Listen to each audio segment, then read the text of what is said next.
Sheng Shaoyou sat in his office, the cold light from the glass windows reflecting against his sharp features. His eyes, dark and unwavering, rested on the man standing before him. Hua Yong! For a long moment, neither of them spoke. The silence between them was so heavy it almost pressed against the walls. Sheng's fingers tapped lightly against the desk, betraying his growing impatience.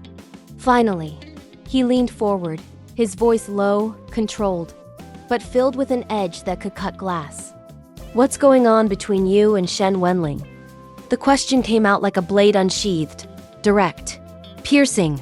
Hua Yong did not flinch. Instead, he looked straight into Sheng Shaoyou's eyes, unafraid, and even with a faint trace of amusement dancing in his gaze.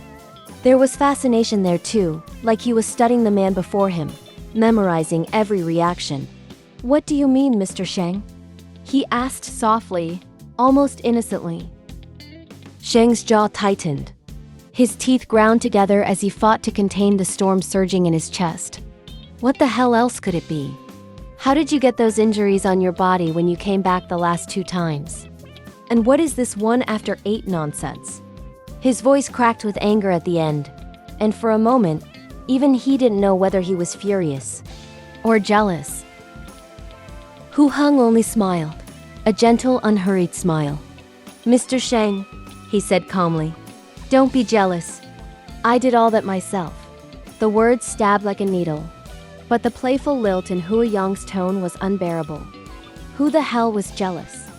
Sheng Shaoyou's chest rose and fell violently, but his pride would never allow him to admit it. He was Sheng Shaoyou. After all, the man no one dared to provoke, the alpha who never lost control. Still, something about Hua Yong's light smile made him feel like he was already losing. His face darkened. He tapped the table with his fingers, each sound echoing like the toll of a drum. His voice was low, but sharp enough to leave no room for evasion. "Explain." Hua Yong tilted his head slightly, as if debating how much to say. Then slowly, he moved closer, his movements smooth, deliberate. Without warning, he leaned down, brushing his lips lightly toward Sheng Shaoyou's. "Mr. Sheng likes me too, right?" Hua Yong whispered, the warmth of his breath fanning across Sheng's cheek. "That's why he doesn't want me to suffer any injustice." But Sheng turned his face away, refusing to let those lips touch his. His voice was like ice. "I asked you to explain." "Stop talking nonsense. Do you want to explain properly? If not, get out." Hua Yong only smiled more faintly, and instead of leaving, he wrapped his arms around Sheng Shaoyou, holding him tightly as though he were afraid to let go. "I want to talk, Nestle." The faint scent of orchids rose from Hua Yong's body, weaving into the air between them. It was clear, intoxicating, impossible to ignore. Sheng tried to resist, but the fragrance was like an invisible chain, binding him in place.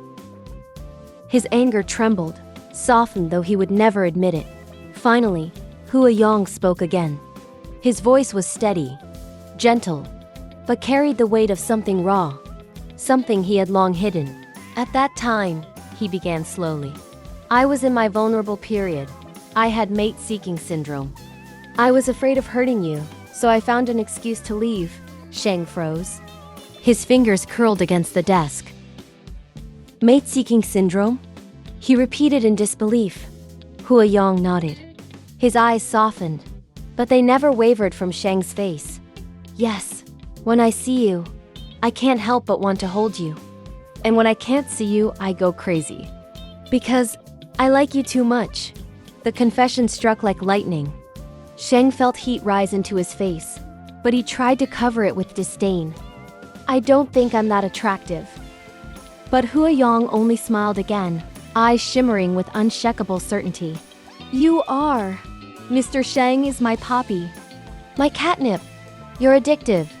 The words were too sweet, too blunt, and they pierced straight into Sheng's chest. He turned his head away, his ears turning red despite his attempt at composure. "Such sweet talk was out of date 800 years ago," he sneered. "Middle school students don't even use such childish lines anymore. Mr. Hua, your pursuit of women may be dirty, Your lies many, but your love words, they're really not that good. But Hua Yong didn't flinch. Instead, he leaned closer, his hand rising until his soft palm pressed against Sheng Shaoyou's neck gland. His touch was firm, unyielding, but his voice was tender. Then I'll change it. His tone was gentle, but there was steel beneath it. I'll say whatever Mr. Sheng wants to hear. I can learn if I don't know. As long as you let me stay with you. Stay with him? The words made Sheng Shaoyou stiffen. He tried to pull away, but the palm on his neck was like soft iron, unyielding, welded to his skin, refusing to release him. Stay with me? Sheng said coldly. Could it be that Mr. Hua is addicted to the idea of lowering himself just to be my secretary? Hua Yong didn't hesitate. His gaze didn't falter. He simply nodded, If Mr. Sheng is willing, that would be great. For the first time, Sheng Shaoyou was speechless. He narrowed his eyes. You want to steal Chen Pinming's job? He asked harshly. Being my secretary is not like being the boss of X Holdings. You'll have to listen to me. If I tell you to go east, you can't go west. But Hua Yong only smiled, a quiet, patient smile. I'm very good at listening to Mr. Sheng. I'll always be by your side. I'll protect you. Protect him? Sheng's pride flared instantly. A top alpha like him needing protection? Ridiculous. His eyes narrowed dangerously. Do I need your protection? He demanded. For once, Hua Yong's expression faltered.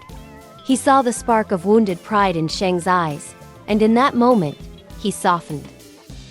His lips curved gently, his voice lowering into a submissive murmur. No need, he admitted quickly. I'm too weak. I need Mr. Sheng's protection instead. That was better. That soothed the alpha pride swelling in Sheng's chest.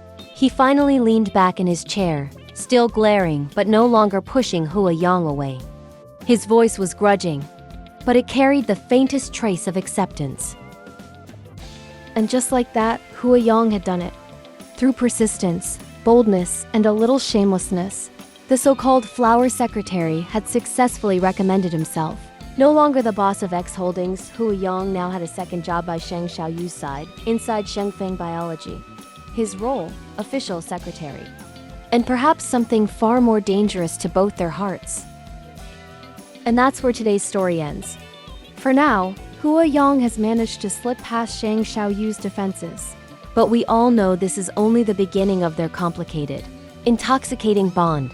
If you enjoyed this story and want to hear more from the world of ABO Desire novels, don't forget to hit that like button, subscribe to the channel, and turn on the notification bell so you never miss the next chapter.